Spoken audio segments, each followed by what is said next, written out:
하나님의 말씀은 요한복음 10장 22절로 39절입니다.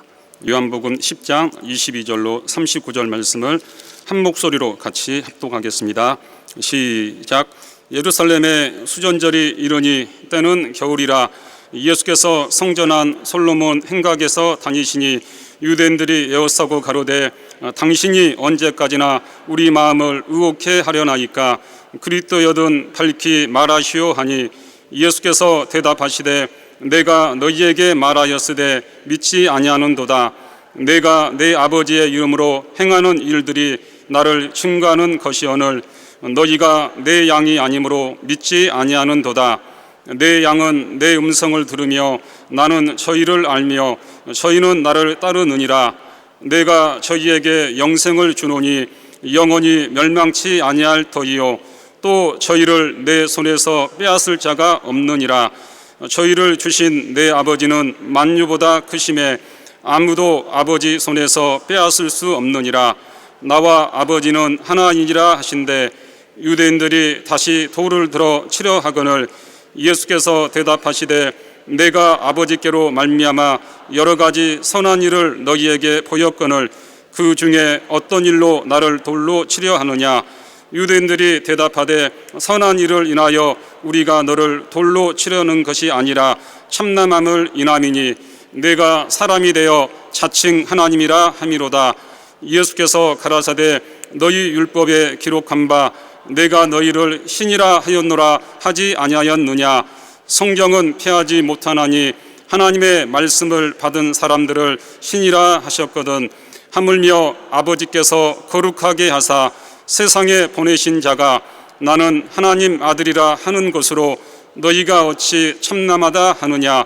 만일 내가 내 아버지의 일을 행치 아니하거든 나를 믿지 말려니와 내가 행하거든 나를 믿지 아니할지라도 그 일은 믿으라. 그러면 너희가 아버지께서 내 안에 계시고 내가 아버지 안에 있음을 깨달아 알리라 하신대 저희가 다시 예수를 잡고자 하였으나 그 손에서 벗어나 나가시니라. 아멘. 하나님 아버지, 거룩한 주님의 날에 주의 말씀을 듣길 원합니다. 종을 도와주셔서 우리 하나님의 진리를 말하게 하시고 하나님의 심정을 선포하는 데 부족함이 없도록 도와주시되 우리 모든 성도들이 이와 같이 하나님의 도우심을 함께 힘입는 영감 있는 시간이 되게 하여 주시옵소서. 예수 이름으로 기도드리옵나이다. 아멘. 예수와 아버지는 하나이시다. 오늘 하나님의 말씀의 요약을 다 같이 시작. 하나님은 영광을 받으신다. 그는 아들로 인하여 영광을 받으신다. 하나님이라 하고 스스로 말하는 자는 자기 영광을 구하고 하나님이 보내셔서 하나님의 일을 한다 하는 이는 자기의 영광을 구하지 않고 자기를 보내신 아버지의 영광만 나타낸다. 스스로 있다 하는 요한은 자기 영광을 구하나 예수는 아버지가 보내서 왔고 아버지의 일을 한다 하시면서 영광을 아버지께 돌린다. 그러므로 예수는 나와 아버지는 하나이니라 말씀하셨다. 하나님의 아들이라 하셨고 그와 하나이시며 성령의 보내임을 받고 오셔서 예수를 증거하시니 예수와 그는 하나이시다. 예수 말씀하시기를 내가 아버지께 구하여 성령을 너희에게 보내겠다 하셨으니 아들과 아버지와 성령은 하나이시다. 성삼위가 하나이심을 믿는 것이 우리의 신앙이다. 이는 사람이 만든 교리가 아닌 성경에 기록되었다. 예수는 교훈으로 표적으로 하나님 아버지가 하시는 일을 나타내셨고 이는 아버지가 하시는 일이라고 강조하셨다. 아버지와 아들과 성령의 증거가 하나인 것을 믿고 이에 대하여 우리는 증인이 된다. 우리가 전하는 바가 무슨 뜻인지 분명해야 한다. 성령 충만함으로 그를 순종하는 일은 곧 예수를 믿는 일이요 이는 하나님을 영화롭게 하는 일이다. 이것이 믿음이다. 아멘.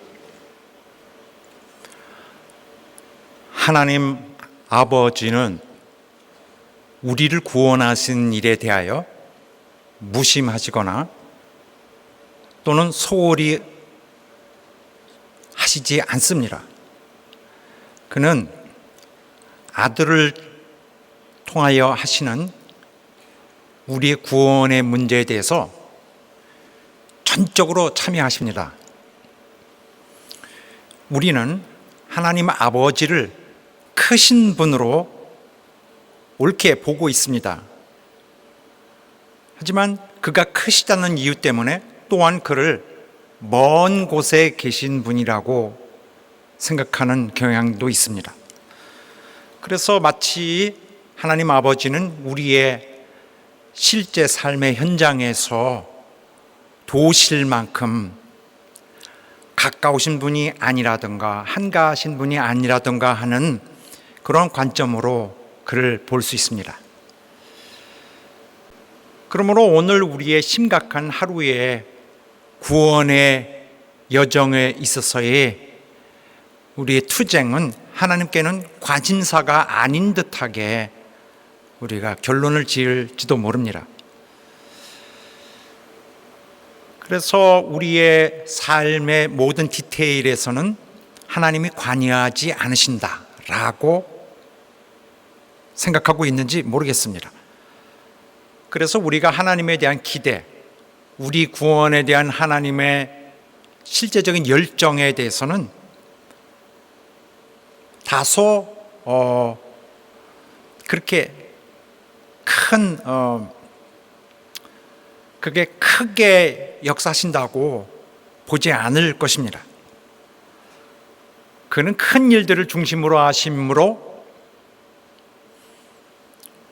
우리 개인들의 그런 구원에 관한 일에는 그다지 신경을 쓰실 수 없는 분이다. 이렇게 보겠죠. 그러므로 결과로서 바로 이렇게 보는 결과로서 하나님과 우리의 마음을 연결하기를 주저합니다. 가능치 않다고 생각하기도 합니다. 하나님이 내 마음을 아시랴. 내 인생을 그렇게 친절히 가까이서 신경 써 주시랴. 이 힘든 여정 속에 하나님이 그렇게 가까이 계실까? 물론 우리 편이긴 하지만 이렇게 사소한 일까지 하실까? 뭐 이런 식으로 생각하는 것이 보통일 것입니다. 그렇기 때문에 어떤 사람들은 자기 신앙생활을 홀로 만들어 가고 있다고 아예 결론을 내립니다. 그래서 예수 믿는 것을 어떤 그리스도인이 되는, 신앙인이 되는 절차만 갖추는 데 만족합니다. 그러므로 교회에 입교함으로써 구원이 충분히 됐다라고 일단 간주하고 있습니다. 그래서 교회에서 복음 영접하고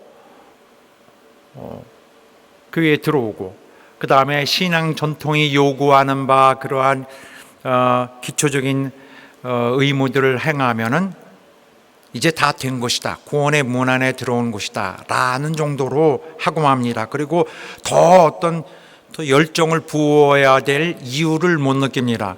이렇게 우리 많은 사람들은 구원의 문제에 대해서 필수적인 지식이 부족한 편입니다. 이 정도라면은 되겠지 정도로 마치고 맙니다. 설마 하나님이 우리를 놓치지 않겠지. 이러한 우리를 내가 이렇게 해도 내가 버려지지 않는 시스템이 나를 위해 준비되어 있겠지. 설마 다 우리가 망하겠느냐라고 생각하겠죠.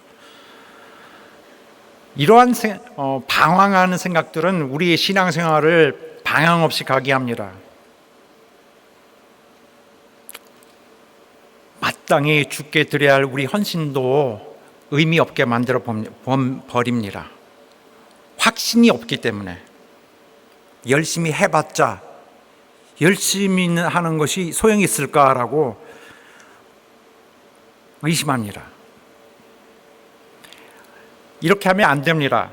분명히 말씀드릴 것은 하나님 아버지는 우리의 구원의 일에 적극적으로 관여하십니다. 그러므로 우리가 하나님 아버지는 우리 구원의 문제, 내 구원의 문제에 있어서 그다지 열정을 갖고 계시지 않다고 생각하면 잘못 생각하고 있는 것이죠.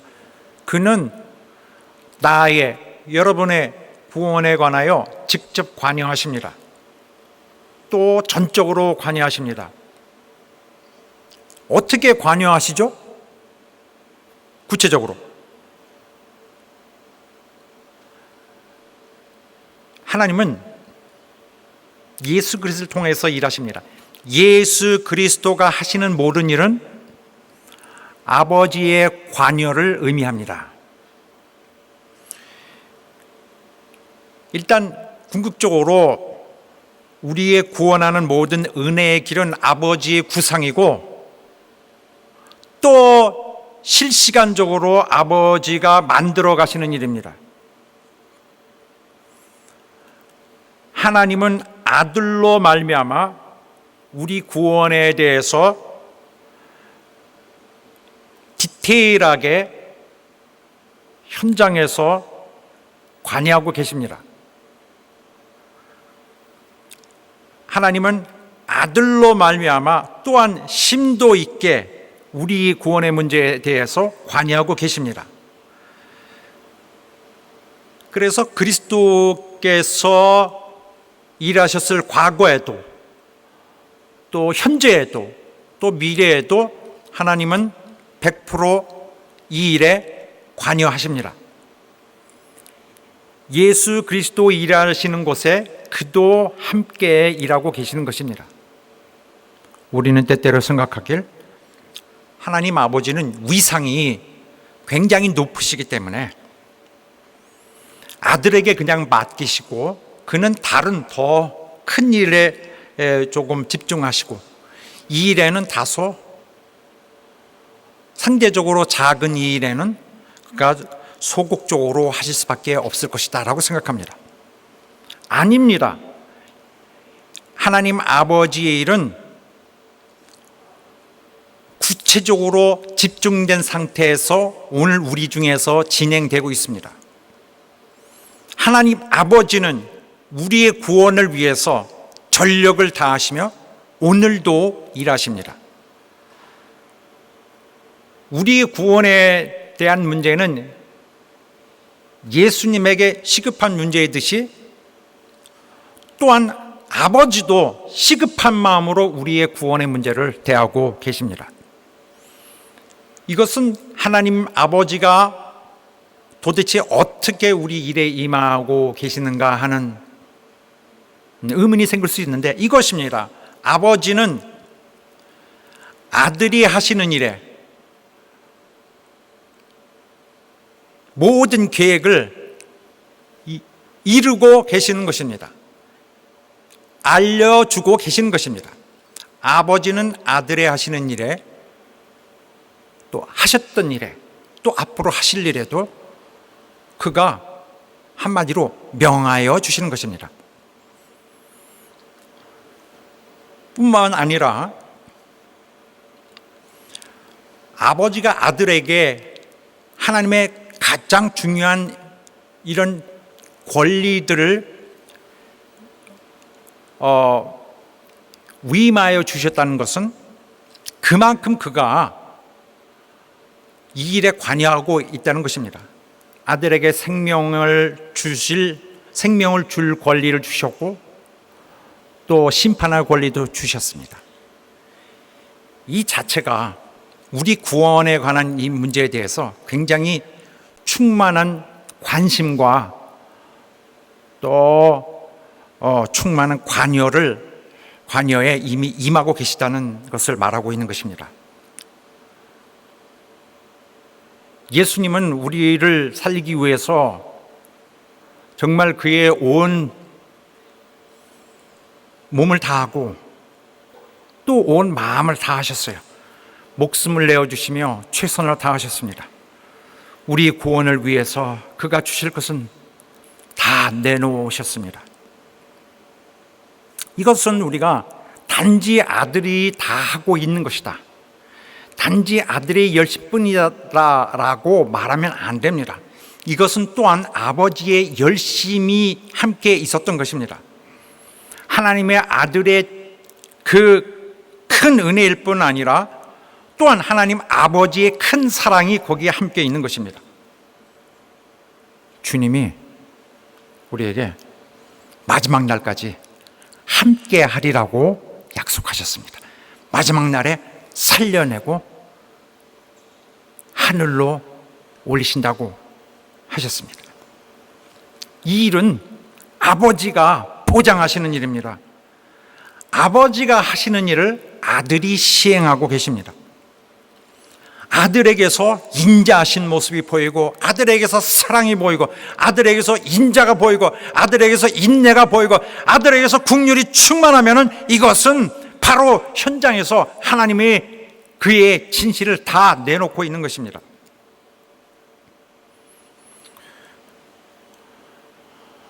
그렇다면 이제부터 하나님을 우리의 소극적인 분이라고 이렇게 정의하고 그냥 멀리 모실 수는 없습니다. 오직 우리는 그리스도에게 믿음으로 연결되는 자들입니다.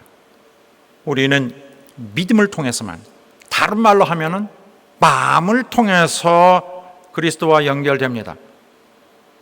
또 다른 말로 하면 이것이 바로 영적으로 연결된다는 말입니다. 그러므로 마음이 주님과의 관계에서는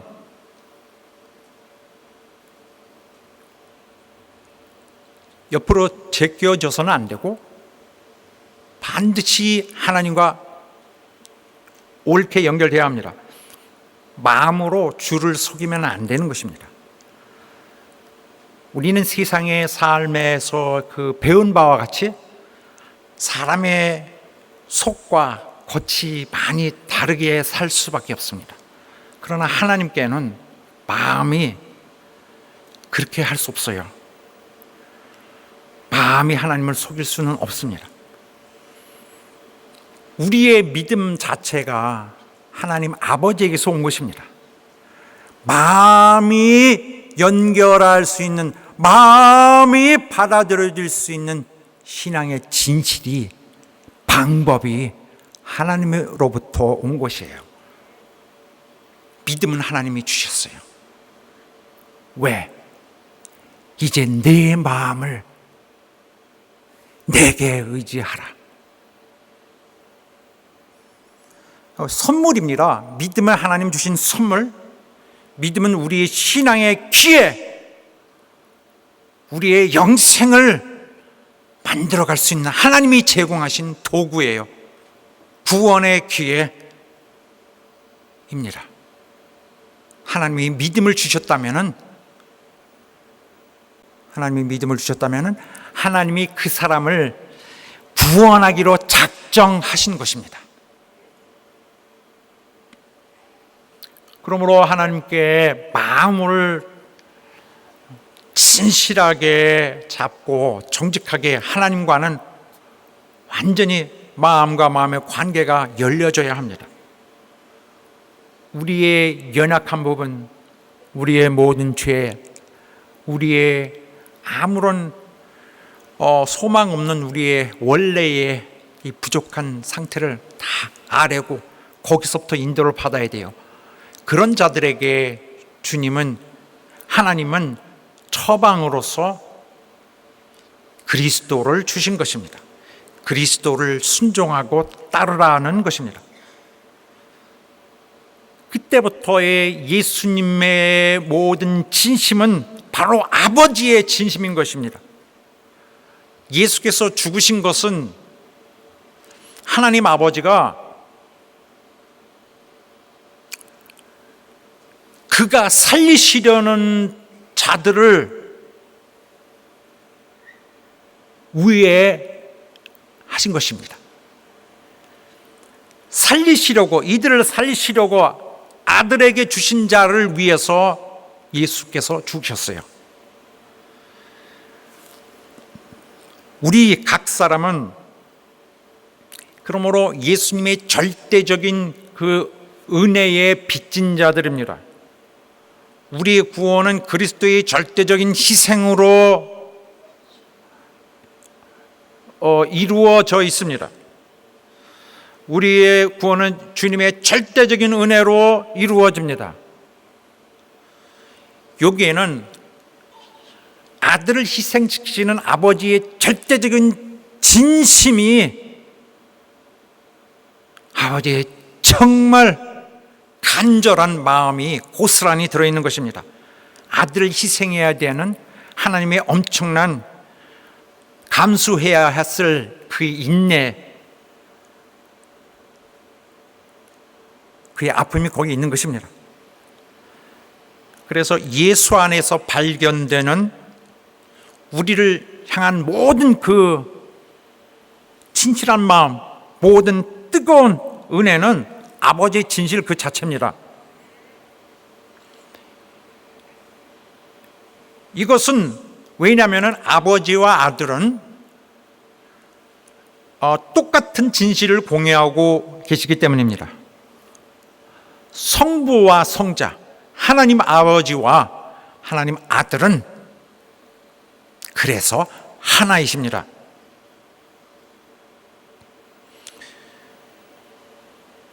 그렇다면 여기서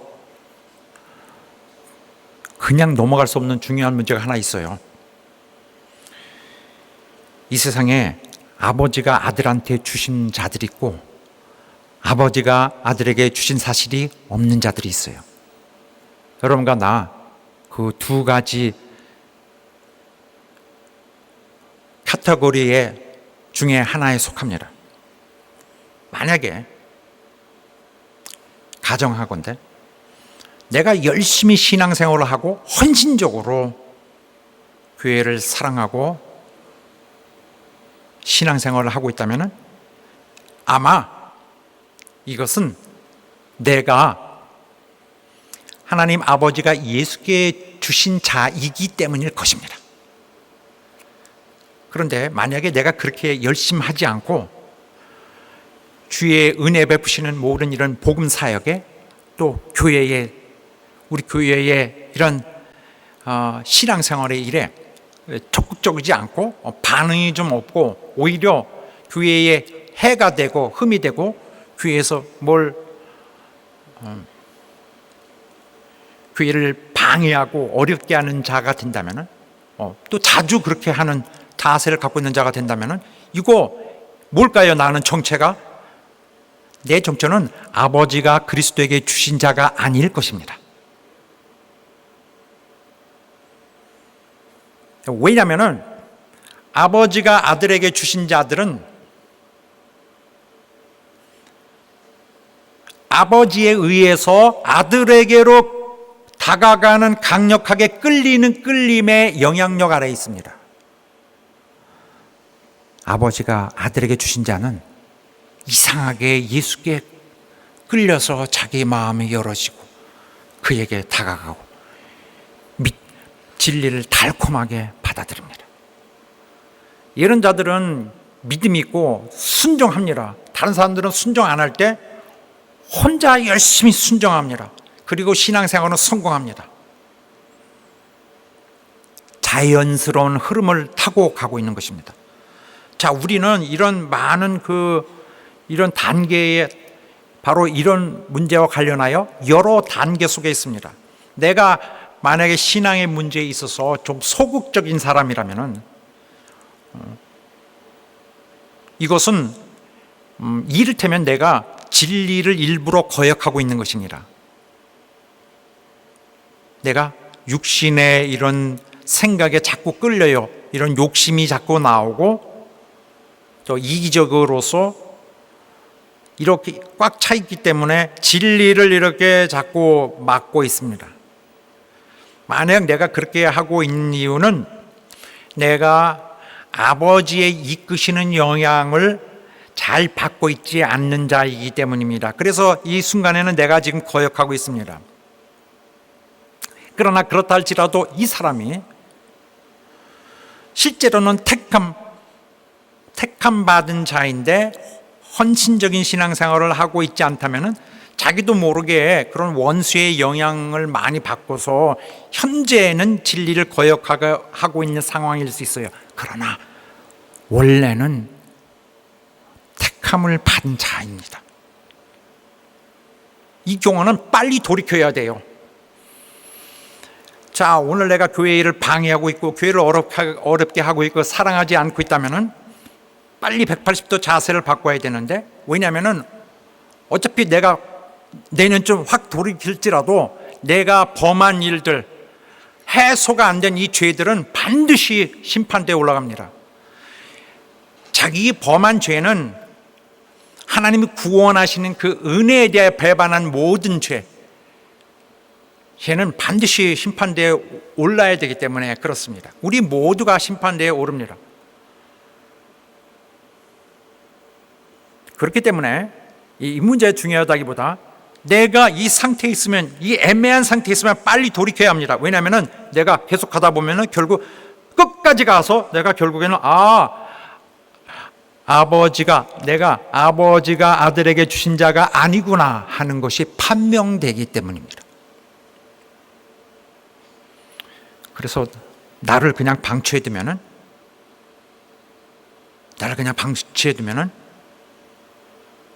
나는 원래 아버지가 그리스도에게 주시지 않은 자일 수 있습니다. 그렇게 판명이 되는 거예요. 이상하게 나는 원수의 방해를 많이 받아. 그리고 하나님의 은혜를 잘 깨닫지 못해. 하나님 너무나 감사하고 하나님께 죄송하고 하나님에 대한 너무나 고마운 마음이 가득하지 않고 은혜가 없어. 감사가 부족해. 내 속에 욕심이 많아. 인간적으로 이기심도 많아.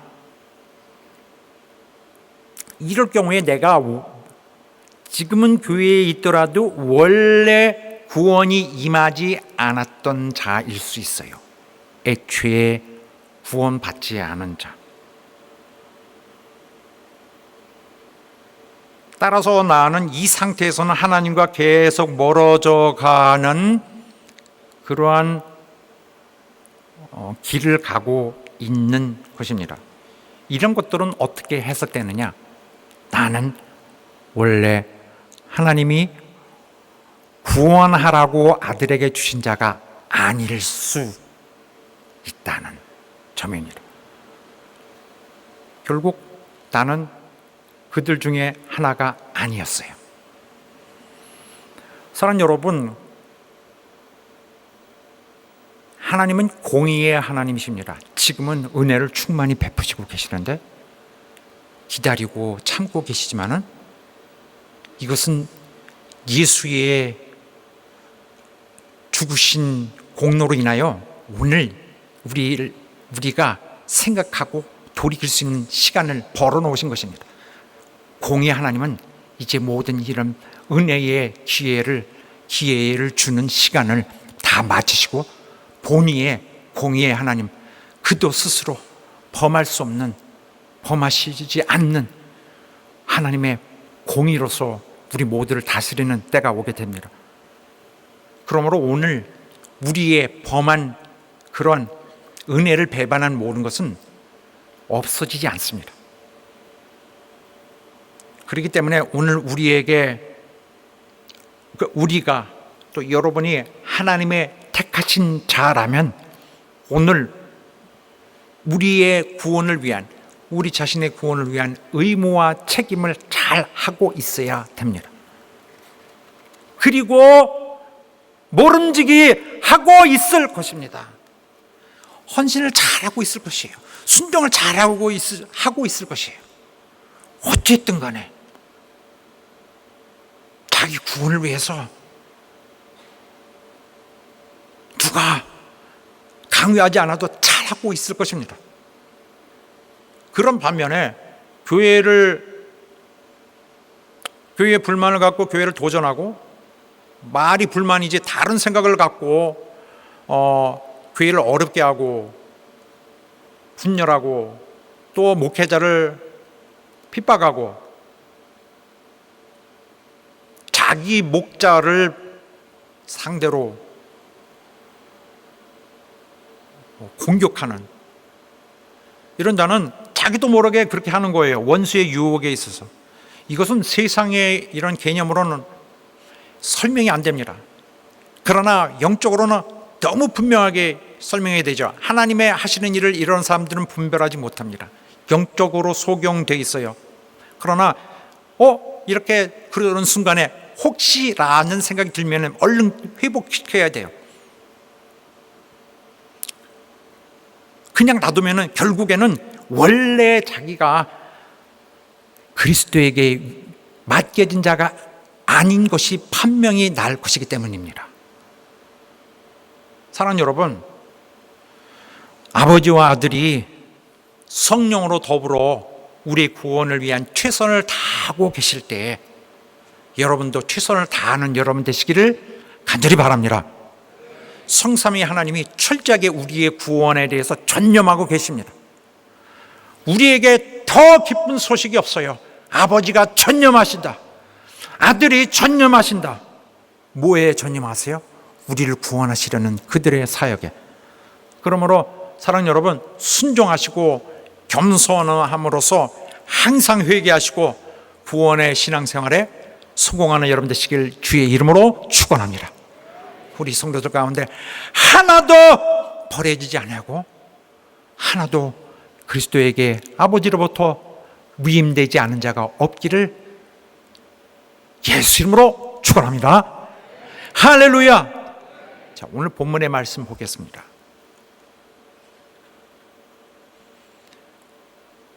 오늘 말씀으로서 예수님께서 그의 공식 사역을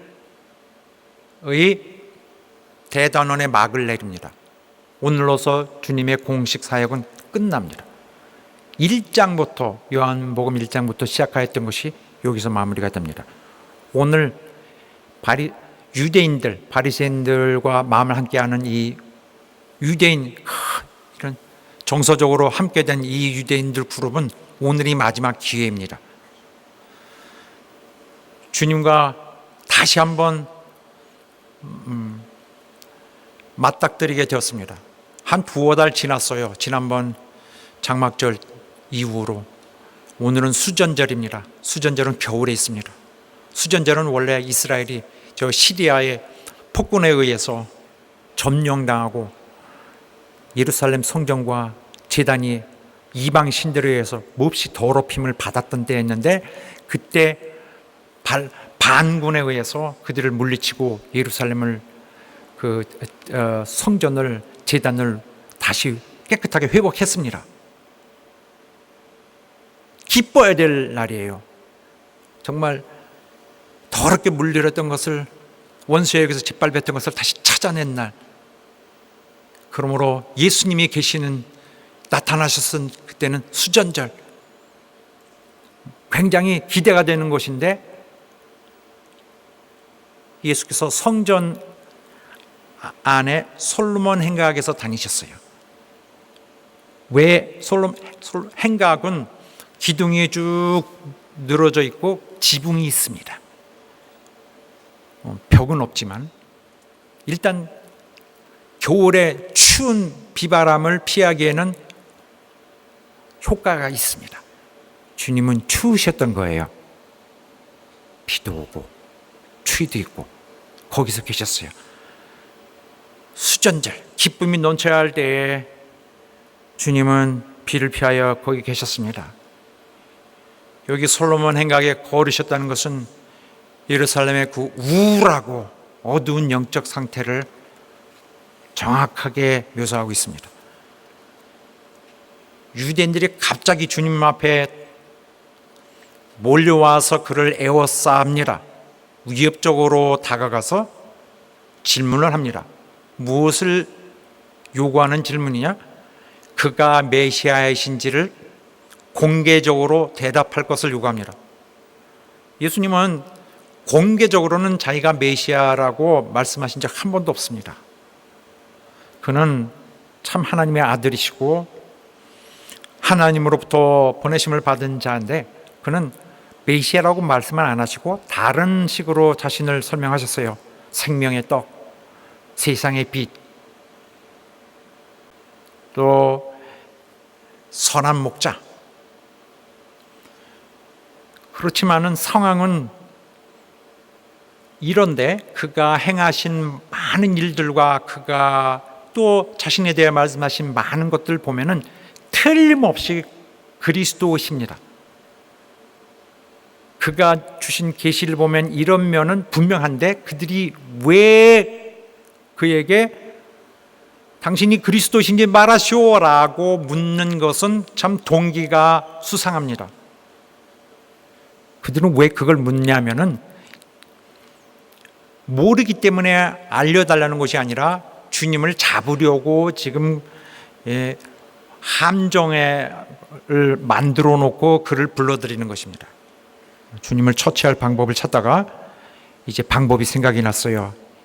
사람들이 많이 있는 절기에 예수님의 입에서 그렇다, 나는 그리스도다 라고 입에서 발설하는 순간에 그냥 그를 체포해 가려고 했던 것입니다. 그러면서 그에게 다가와 이렇게 시비를 겁니다. 당신이 언제까지나 우리 마음을 의욕해 하려나이까. 이건 무슨 뜻이냐면은 왜 이렇게 우리를 신경질나게 계속 이렇게 괴롭히고 있느냐. 이때 예수께서 뭐라고 말씀하셨냐면 그동안 내가 행한 일들이 진실을 말해주고 있다. 내가 너에게 말하였도다. 그러나 너희가 믿지 아니하였다. 예수님은 그들의 질문에 직접 대답하지 않고 내가 너에게 말하였다. 이것은 내가 그동안 한 말이 모든 걸 다 말해주고 있다. 내가 그동안 한 말과 내가 행한 모든 것들이 너희가 질문하에 얻고자 하는 그 대답 자체다. 다 이미 너에게 밝힌 바 있다. 주님은 지난 3년 동안 계속 이렇게 해오셨어요. 그가 누구신지를 분명하게 밝혔고 누가 봐도 그는 그리스도입니다. 그는 모든 일에 있어서 하나님 아버지의 이름으로 일을 하셨어요. 아버지의 명예를 위해서 하셨고 아버지가 원하신 일을 하셨습니다. 이것은 그가 메시아시라는 것을 증명하는 명확한 증거입니다. 예수께서 말씀하실 때 너희가 믿지 아니하는도다. 이 말씀은 너희가 일부러 믿지 않고 있구나 하는 말씀입니다. 그래서 그들이 뭐라고 질문을 할 때 계시가 충분치 않으니 설명해 주시오가 아니고 정보가 부족하니 충분히 알려주시오가 아니라 일부러 믿지 않으려고 거절하는 그런 그들은 소경들이었던 것입니다. 그런데 왜 그들이 주님을 배척하고 진리를 받아들이지 않고 이 명백한 계시를 전혀 받아들일 수 없는가? 이 많은 증거가 있는데 왜 주님을 배척할까? 이유는 여기에 있습니다. 즉 그들은 예수님의 양이 아니었던 것입니다. 다시 말하면 그들은 아버지가 아들에게 주신 자들이 아닌 것입니다. 그들은 아버지로부터 그리스도에게 맡기신 바가 된 자가 아니었습니다. 일단 아버지가 주신 자들은 다 예수께 오고 예수께 오면 예수는 절대적으로 그들을 보호하시고 절대 그들을 거절하지 않으십니다. 그런데 또 한 가지 중요한 것은 아버지가 이끌어줘야 그리스도에게 올 수 있어요. 자기의 뜻으로 힘으로 올 수 없습니다. 이 두 가지 중요합니다.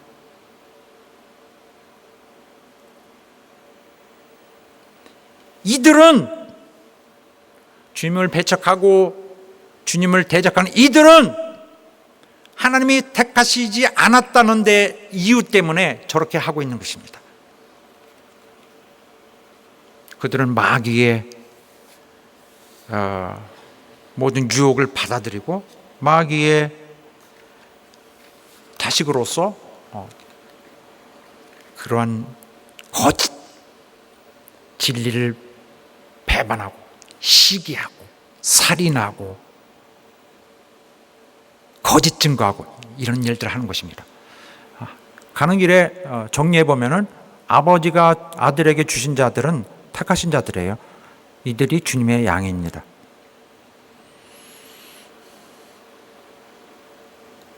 내 양은 내 음성을 들으며 나는 저희를 알며 저희는 나를 따르느니라.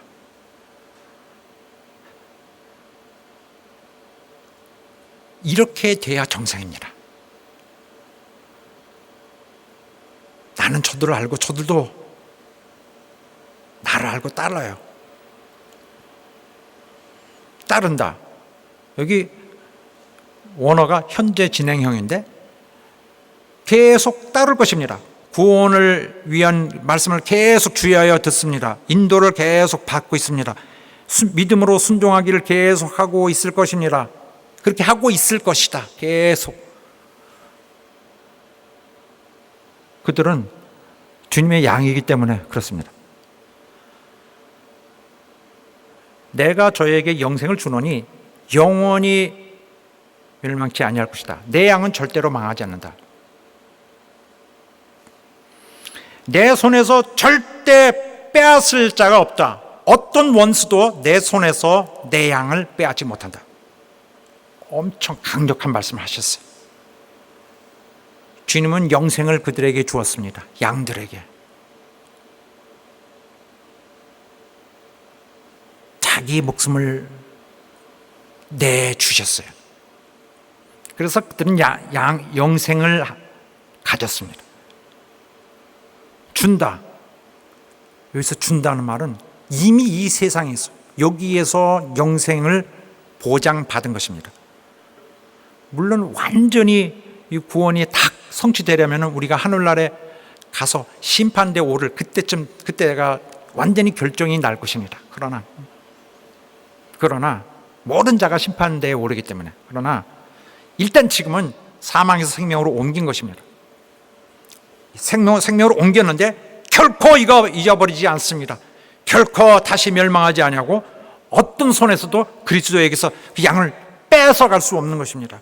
절대로 주님의 양들은 잃어버릴 염려가 없으니 그것은 두려워하지 말아라고 주님이 또한 분명하게 용기를 주시는 거예요.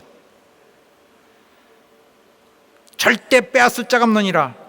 절대 멸망치 아니할 것이요. 주님에서 강조하는 말은 이렇게 굉장히 이중부정이 많이 나옵니다. 강력하게 꺾는 말씀을 하세요. 강조하는 말씀이에요. 절대 나에게서 누구도 채갈 수 없다.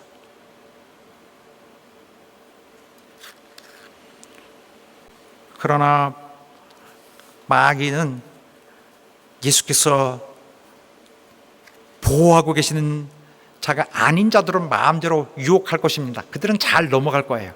그러나 주님의 마귀도 주님의 양을 해하지 못합니다. 양들을 지키는데 예수님은 홀로 일하시는 것이 아닙니다. 저희를 주신 양들을 내게 주신 아버지는 만유보다 크시다. 이 세상에 우주의 하늘과 땅의 모든 것보다 더 크신 이인데 누가 그의 손에서 그 양들을 빼앗을 수 있느냐. 이거 왜 그렇게 말씀하시는 줄 아세요? 내게서 아무도 그 양들을 빼앗을 수 없느니라. 왜냐하면 나 때문일 뿐만 아니라 아버지가 거기 계시고 그들을 붙들고 계시기 때문이다.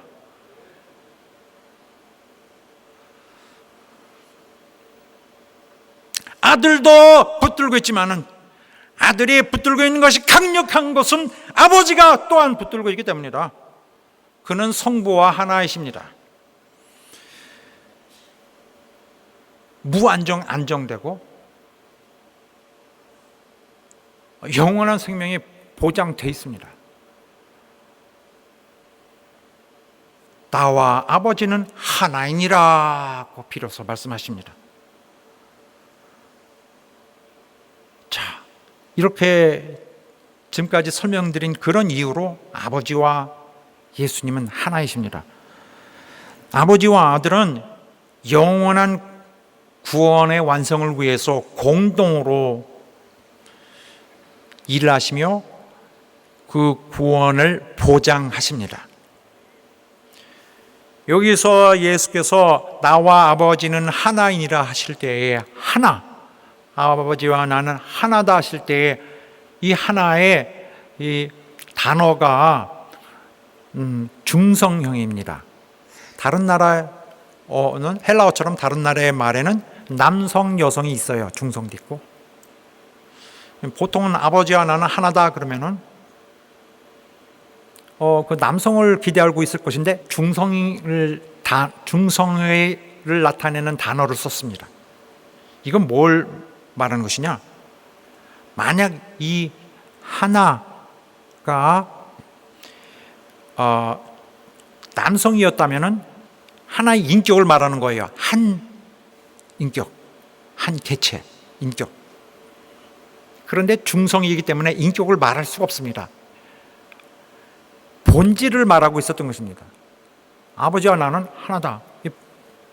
하나의 본체이심을, 하나의 몸이심을 말하고 있는 것입니다. 그래서 예수님과 아버지는 인격에 있어서 하나가 아니라 행위에 있어서 하나 되신다는 것을 이야기하고 있는 것입니다. 그래서 성부도 성자도 신자들을 보호하는 데 있어서는 이 목적과 행동이 일치합니다. 자연적으로 일치하는 것이 아니라 잘 연합되어 있습니다. 그들이 본질이 하나이기 때문에 하나라는 것에 이런 묶여 있어서 그들이 행동 방식과 그들이 뜻과 생각이 절대적 광범위한 동질성을 나누고 있습니다. 같은 거예요. 생각이 서로에게 같이 가는 거예요.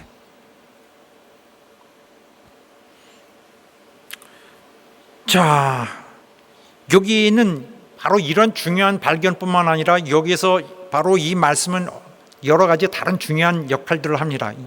그리스도교의 역사에서 많은 이단들을 이렇게 해서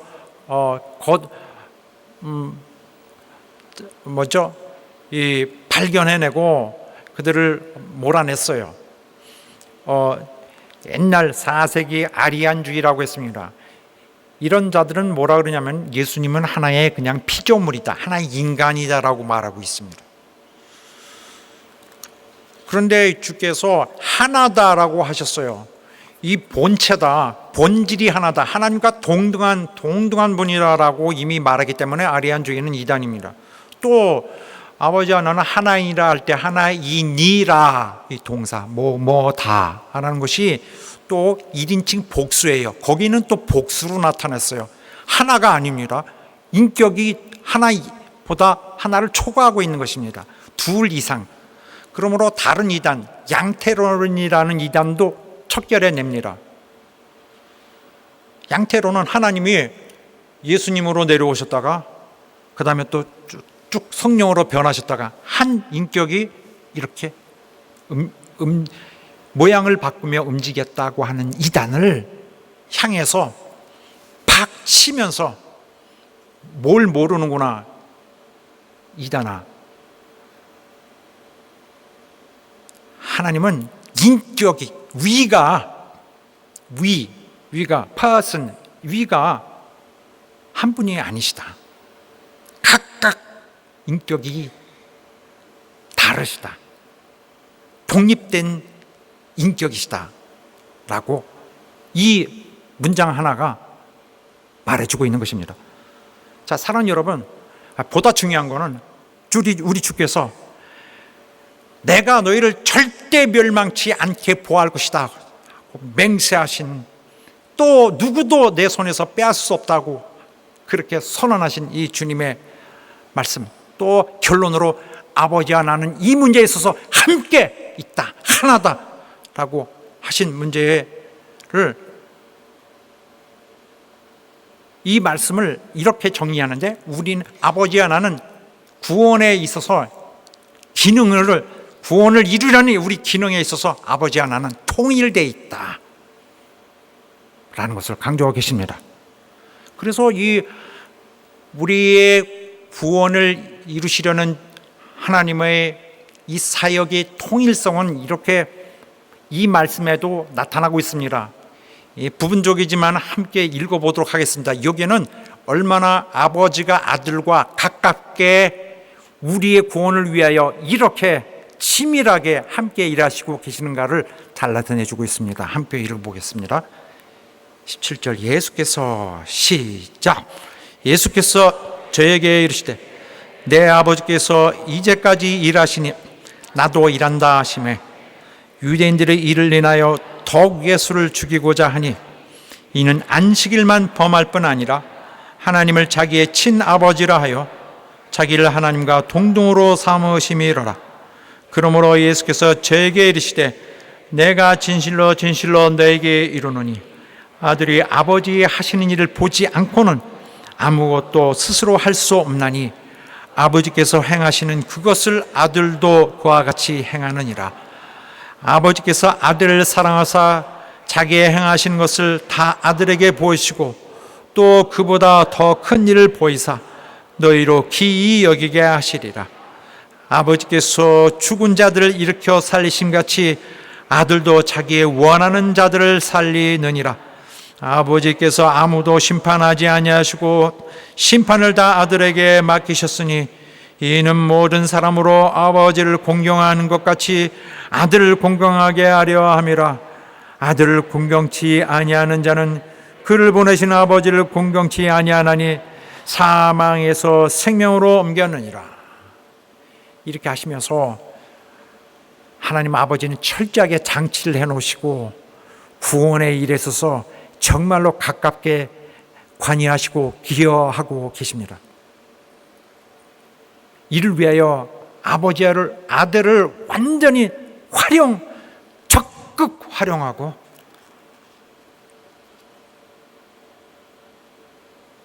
구원받을 자들 위하여 그를 봉사를 시켰습니다. 그래서 우리의 구원의 최종적인 완성, 우리 구원을 보장하시는 말씀은 이렇게도 더욱더 노골적으로 나오고 있습니다. 나를 보내신 이의 뜻을 행하려 함이라. 나를 보내신 이의 뜻은 내게 주신 자 중에 내가 하나도 잃어버리지 아니하고 마지막 날에 다시 살리는 이것이니라. 예수님이 하신 일은 아버지의 이름으로 하신 일입니다. 아버지의 모든 명예를 짊어지고 하신 일입니다. 이 모든 것을 볼 때 우리는 그가 누구신지를 명백하게 볼 수 있습니다. 그는 하나님 아버지와 하나이신 분이고 하나님의 아들 그리스도이십니다. 할렐루야! 이 말을 듣자 유대인들이 이제는 완전히 제정신이 아니고 완전히 이성이 잃고 폭력적으로 갑니다. 돌을 들여서 예수님을 치려고 했습니다. 그들은 사람을 죽일 권리가 없습니다. 그런 거 상관치 않습니다. 그냥 원색적으로 육체로 사람을 죽이려고 하고 있습니다. 그때 예수께서 이전에는 그들 피하여 숨으시고 하셨습니다. 이번이 네 번째인데 이제는 주님이 그렇게 하지 않으시고 그들의 그런 과격한 행동에 대하여 이의를 제기하시면서 물으십니다. 내가 아버지로 말미암아 여러 가지 선한 일을 너에게 보였거늘 내가 아버지가 시키시는 일을 했거늘 그 중에 어떤 일로 나를 혐의를 두며 나를 죽이려 하느냐. 나는 아버지가 시키신 일을 해온 것이고 나는 아버지의 명예를 위해 아버지 이름을 위해 한 것이다. 어떤 일이냐 특정해서 얘기해봐라. 구체적으로 어떤 일이 내가 너에게 돌 맞을 만큼 악한 일이었느냐. 그들이 이제 가장 그들이 신경에 거슬렸던 바 이렇게 말합니다. 사람인데 네가 하나님의 아들이 하나님이라고 주장하기 때문이다.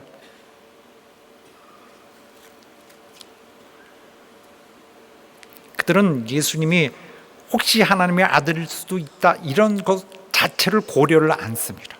거기까지 가질 않아요. 완전히 소경된 자들이죠. 이때 주님께서 뭐라고 말씀하시느냐. 더 뭐라고 하시냐면은 쭉 이렇게 너희 율법에 기록한 바 내가 너희를 신이라 하노라 하지 않았느냐. 신이라. 너희 율법 뭐냐면은 율법이라 하지만 구약 성경 전체를 말하는 거예요. 시편에 있는 이 특별한 말씀을 가리켜 하시는 것인데 좀 후에 설명드리겠습니다.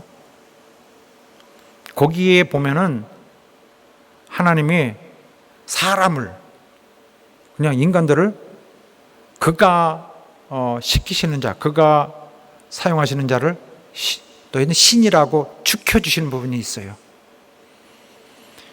자, 하나님의 말씀을 받은 것만으로도 신으로 축혀주는데 하나님이 보내신 자, 그가 거룩하게 만들어서 보낸 자, 진짜 하나님의 아들을 왜 신이라고 말을 못하겠느냐. 자, 구약 성경에 보면은 시편에 너희는 신들이며 다 지존자의 아들들이라. 여기는 누굴 가리키는 거냐면은 사사. 하나님이 이스라엘을 가나안 땅으로 이끌어서 그 땅을 점령하고 거기에서 그들을 잘 치리하고 다스릴 자들을 세웠어요. 그들이 사사예요. 지도자들. 선지자와 비슷한 거죠. 이들이 그냥 사람입니다. 그냥 인간에 불과한데 이들을 책망하는 그런 과정에서 이렇게 말씀하셨어요. 너희는 신이다. 어쩌면 그럴 수가 있느냐. 하나님의 말씀을 대변하는 자들이기 때문에, 하나님의 뜻을 대변하는 자들이기 때문에, 전달하는 자들이기 때문에 하나님 축혀주신 거예요. 너희는 신이나 마찬가지다. 너희는 하나님의 아들이나 마찬가지다. 단지 사사들입니다. 재판장들이에요. 그냥 인간이야. 주님과는 본질이 다릅니다. 인간이야. 악하고 죄가 많아도 너희들은 신이다라고 축혀줬어요. 그들도 신이라고 불려주는 이들이 있는데 너희 성경에, 너희들 유대인들 너희 성경에 그렇게 되어 있는데 여기에 하나님께서 나온 자 있다. 하나님께서 거룩하게 만드시고 하나님께서 보내셔서 하나님께서 나오신 자, 진짜 하나님이 여기 있다. 진짜 신이다. 왜 진짜 신을 신이라고 못하느냐. 단지 사사도 그렇게 할 수 있거늘. 예수님께서 왜 이렇게 말씀하시냐면은 그들이 예수님의 입에서 나오는 그 한 말, 입에서 나오는 뭐에 대해서 잡으려고 하는 데 대해서 너희들 너무 과잉 반응한다. 너희들 너무 과잉 반응한다고 그들을 책망하면서 하시는 말씀입니다. 이어서 주께서 말씀하시는데 내가 아버지 일을 하고 있는 것이다. 이 사실을 기억해야 한다. 내가 아버지 일을 행치 아니었다면 믿지 않아도 되는데 내가 하는 일은 아버지의 이름으로 하는 아버지의 일이라. 그렇다면 너희가 믿었어야 할 것이다. 예수께서 하신 일은 아버지의 일입니다. 그가 예수께서 무슨 일을 하시든지 아버지와 통일성 안에서 하고 계십니다. 믿는 자라면은 누구든지 내가 아버지 안에 있고 아버지가 내 안에 있다는 이 가장 기본적인 진리를 알게 될 것이다.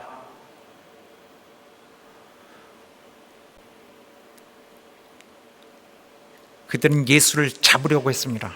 예수님은 이제 전처럼 그들을 피하여 물리치고